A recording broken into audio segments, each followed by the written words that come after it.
আসসালামু আলাইকুম আমার সকল ভাই বোনদের। আর আপনারা যে যেখান থেকে আমার ভিডিওটি দেখছেন, আপনাদের সকলের প্রতি রইল আমার পক্ষ থেকে দোয়া আর ভালোবাসা। আজকে আমি সন্ধ্যা থেকে আমার ভিডিওটা শুরু করে দিলাম। আর আমি মুগলাই পরোটা দিয়ে সন্ধ্যার নাস্তায় আমি আর আমার হাজব্যান্ড চা খেয়েছি। সেই জন্য ভেবেছি যে আজকে আমরা দুজনই একটা মুগলাই বানিয়েছি। একটা মুগলাই পরোটা দিয়ে আমরা নাস্তা খেয়ে তারপর আমরা চা খেয়ে নিব। সেই জন্যই আজকে আমি এই মুগলাই পরোটাটা বানিয়েছি। আর এই মুগলাই পরোটাটা আমি নিজের হাতে বানানোটা আমার খুব পছন্দ, কারণ আমি হোটেলের মুগলাই পরোটা আমার ভালো লাগে না। এই জন্য আমি নিজের হাতেই বানিয়ে থাকি। এখন এই মুগলাই পরোটাটা নামিয়ে আমি চাকু দিয়ে স্লাইস করে নিচ্ছি। আর এই মুগলাই পরোটাটা আমি নিজের হাতে বানাচ্ছি বিধায় সন্ধ্যার নাস্তায় আমরা খুব ভালোভাবে খেয়ে থাকি। আর হোটেলের মুগলাই পরোটা আমার একদমই পছন্দ না, কারণ ওদের তেলের একটা পুরানো গন্ধ থাকে, সেজন্য আমি এটা খেতে পারি না। আর অনেক ধরনের ওরা মশলা দিয়ে থাকে। আর নিজের হাতে বানানো, নিজের ঘরে বানানোটা আরেক রকম মনে হয়, একদম ফ্রেশ মনে হয়। সেই জন্য আমি এই নিজের হাতে বানিয়েই মুগলাই পরোটা খেয়ে থাকি। আর যদি আমরা সবাই খাই তাহলে দুটো বানাই, আর আমি আর আমার হাজব্যান্ড খাবো, তাই একটা বানিয়েছি। আর একটা দিয়ে আমাদের দুজনের যথেষ্ট পেট ভরে যায় সন্ধ্যার নাস্তায়। আর পর আমরা চা খেয়ে নিয়েছি। তারপর এটা এর পর দিনের ভিডিও। এর আগে আমি আর ভিডিও অন করি নাই। সেজন্য ভেবেছি যে আজকে দুপুরবেলা আমরা কি দিয়ে খাবো এবং কি রান্না করব সেটাই আপনাদের সামনে তুলে ধরব। আজকে আমি রান্না করেছি করলা দিয়ে, আলু দিয়ে, চিংড়ি মাছ দিয়ে একটা সবজির মতন। এই করলা ভাজিটা এতই মজা হয়েছে, মানে কি বলবো আপনাদেরকে। আপনারা যদি এভাবে খেয়ে থাকেন তাহলে বুঝতে পারবেন যে এই করলাটার কত টেস্ট যে লাগে ভাত দিয়ে। আর সেই জন্যই আমি এর রেসিপিটা আপনাদের সামনে দিচ্ছি। আর এখানে প্রথমেই আমি 1 কাপ তেল দিয়ে দিয়েছি। আর গরম হয়ে আসলে 1 কাপ পেঁয়াজও দিয়ে দিয়েছি। পেঁয়াজটা একদম ভাজা ভাজা হয়ে আসলে তারপর আমি মশলা দিয়ে, আর চিংড়ি মাছ, বড় বড় চিংড়ি মাছ নিয়েছি আজকে। বড় বড় চিংড়ি মাছকে আমি কেটে নিয়েছি ছোট টুকরা করে, কারণ ছোট চিংড়ি মাছ আমার ঘরে নেই।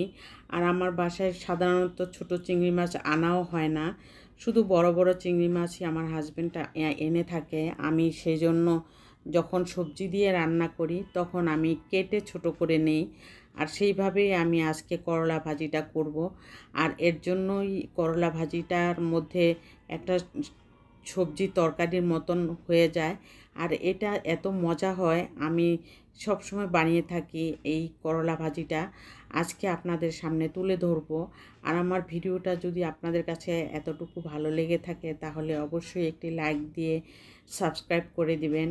আর এই রেসিপিটা কিন্তু আপনারা নিজেরাও তৈরি করে খেয়ে দেখবেন কেমন লেগেছে।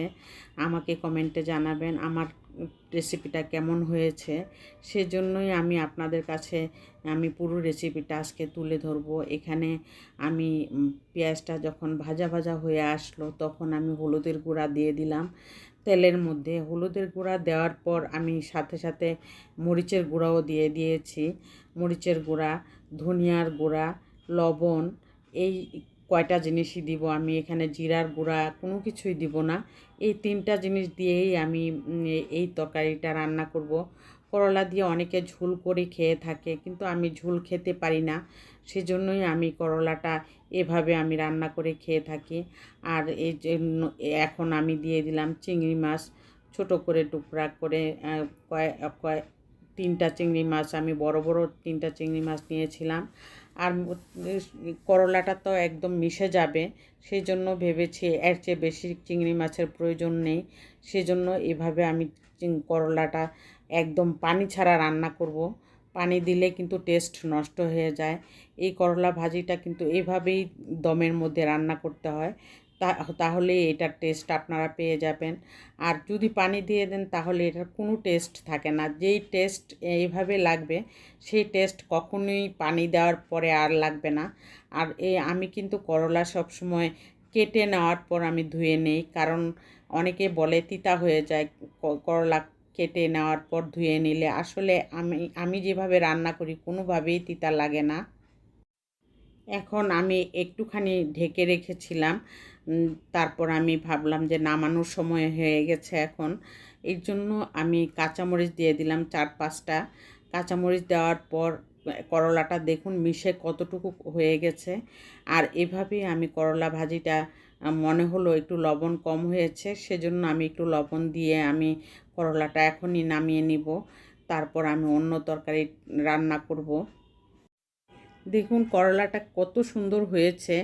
এইভাবে করলা ভাজি আপনারা করে খেয়ে দেখবেন, যারা নতুন গৃহিণী আর যারা পুরানো আছেন তারাও, আপনাদের কাছে আমার অনুরোধ থাকবে আপুরা আপনারা এভাবে রান্না করে নিজেরা খেয়ে দেখতে পারেন। খুবই টেস্ট হয় এভাবে রান্না করলে।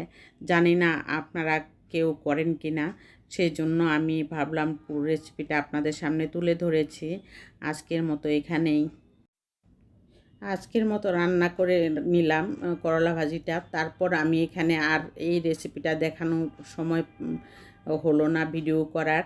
আর সেজন্য আমি আজকে করলা ভাজি আর পুঁই শাক দিয়ে আমরা আজকে খাওয়া দাওয়া করব, সেজন্যই এভাবে আমি পুঁই শাকটা রান্না করেছি। আর চিংড়ি মাছ দিয়ে পুঁই শাকও অনেক মজার হয়ে থাকে। আর এই জন্য আজকে দুইটা তরকারি আর ডাল দিয়ে আমরা খেয়ে নেব।